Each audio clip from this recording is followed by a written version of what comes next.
माझं Solapur news channel.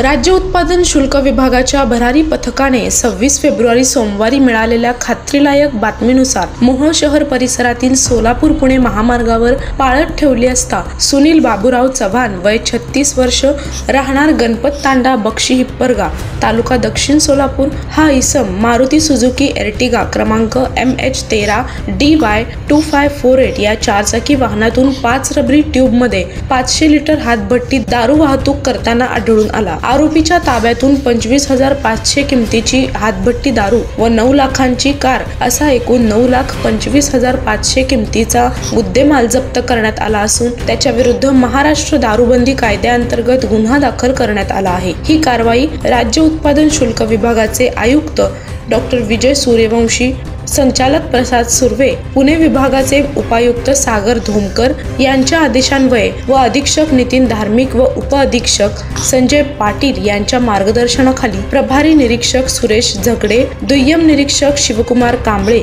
जवान अण्णा करचे, अशोक माळी, नंदकुमार वेळापुरे व वाहन चालक दीपक वाघमारे यांच्या पथकाने पार पडली। उत्पादन शुल्क विभागाच्या भरारी पथकाने 26 फेब्रुवारी रोजी सकाळच्या सुमारास मोहोळ शहरात सोलापूर पुणे महामार्गावर एका एर्टिगा वाहनातून 500 लिटर हातभट्टी दारू जप्त केलेली आहे। या कारवाईत सुनील बाबूराव चव्हाण राहणार गणपत तांडा बक्षी हिप्परगा तालुका दक्षिण सोलापूर या इसमास अटक करण्यात आली असून त्याच्या ताब्यातून 9 लाखाची कार व 25,500 रुपयाची हातभट्टी दारू असा 9.25 लाखाचा मुद्देमाल राज्य उत्पादन शुल्क विभागाने जप्त केला आहे।